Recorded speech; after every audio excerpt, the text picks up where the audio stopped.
Hej, velkommen til den her video, og vi er på vej i Tivoli. Jeg kommer til at filme sådan lidt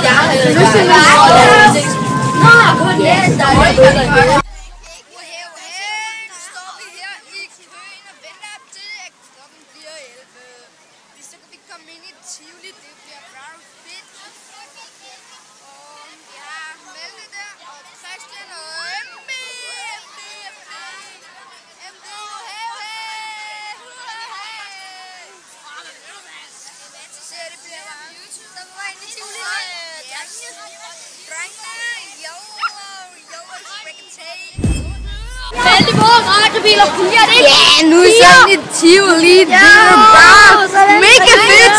Ja! Radiobilerne. Vi er på vej hen til radiobilerne. Og det er alle mod mig.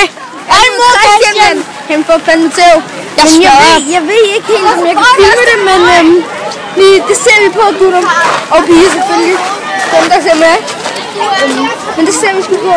Eller måske kan vi få et andet hold. Ja, alle de 0 seere, du har. Har jeg ikke 6 oplevet nu? Jeg har 33. Ikke engang YouTube.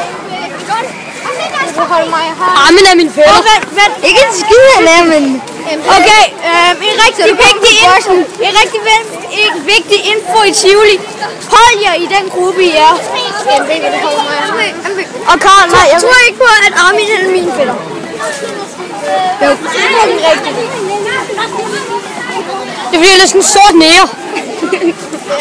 Ej, det er racistisk. Det skal I ikke tage... det er ikke personligt. Ja, jeg talte om Malte og ikke Armin.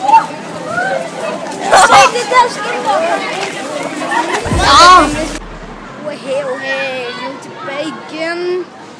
Og vi venter på vores dejlige lækre shawarma. Lige der. Og det bliver rigtig fedt. Det bliver vildt.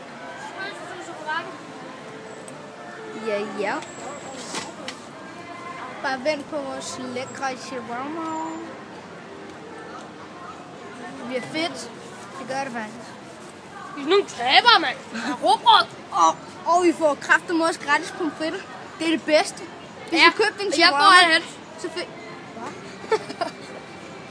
What? Du skal ikke tage nogen. Men får jeg gratis pomfritter? Er det dumt? Du kan bare købe en shawarma, så får man gratis pomfritter. Ved I hvad? Ved I hvad, der er bedre end gratis pomfritter? Kom her.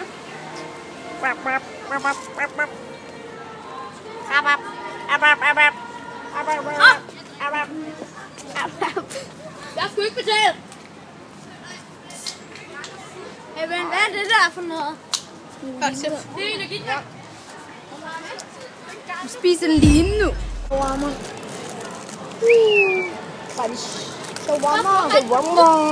Ja. Og noget pomfrit. Er det gratis? Øj, varm. Han og Malte, han spiser. Jeg kan ikke noget godt brød.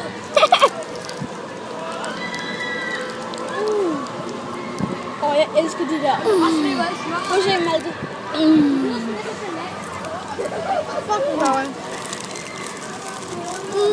Jeg plejer at anbefale der, men tæt til dig med shawarma. Har du den her Malte? Nej, ikke vel. Nu var den der. Og så skal du ikke komme her igen. Og så gør det en gratis pomfritter. Buksen er der. Nu er det ikke godt mere. Hvordan? En god ven her. Ja, god ven du. Hey. Nu er også vi gode venner. Rigtig gode venner. Giv mig 5.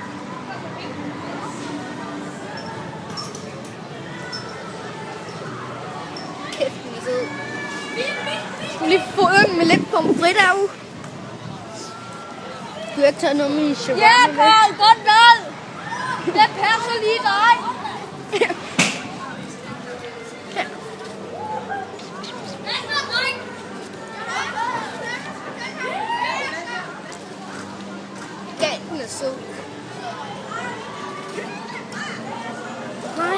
ikke røre den, det er træls. Ja, så er vi Anders.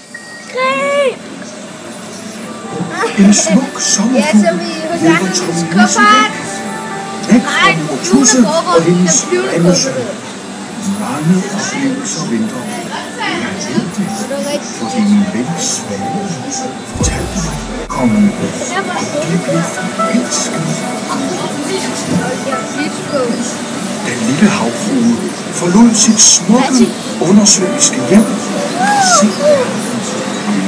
Så blev hun forelsket i en menneske og lavede en skidt aftale. Forstår du? Hun var forelsket i en ung mand, hvis liv hun havde reddet. Og så bad hun heksen om at få ben, så hun kunne være sammen med ham. Men som det så ofte var, hun kunne ikke få alt, hvad hun ønskede sig. Nu kommer vi til historien om den standhaftige tinsoldat. Den smukke tinsoldat var forelsket i en danserinde. Når resten af legetøjet legede, kiggede han kun på hende. Soldaten var på eventyr.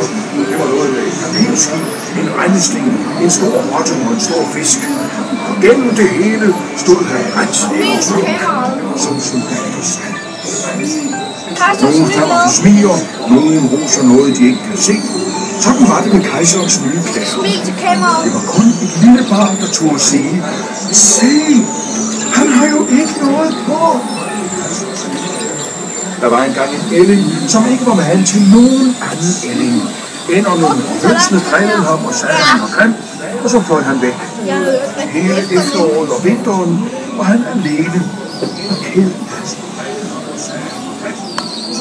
Så mødte han nogle smukke svaner og opdagede, at også han var en svane.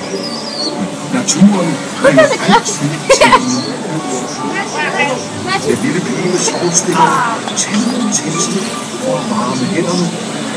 Drømmer om et varmt hus med juletræ og stenskås. For at kunne se dum ud. Snart vil hun være langt et sted. Det er godt nok en stor tændstikker. Lige sig, vi snart gør.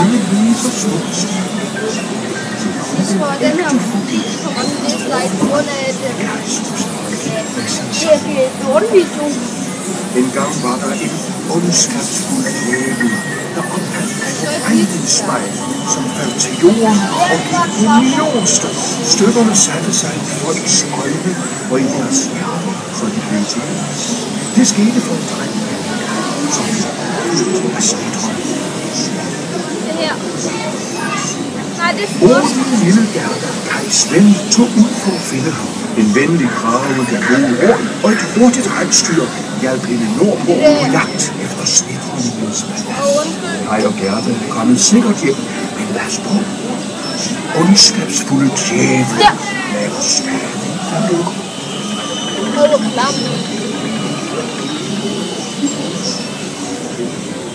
Hyrdinden og skorstensfejeren ville stikke af fra hendes sure bedstefar. Men verden er så stor. Nå, eventyret ender i aftenkamp.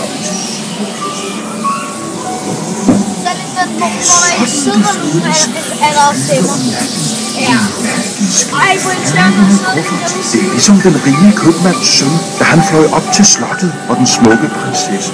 Jeg vil gerne fortælle det. Her lavede han musikalske ryger og lignende, som besnærede prinsessen så meget, at hun kyssede kejseren opdagede det. Løbte smidt ud. Jeg er raus med jer.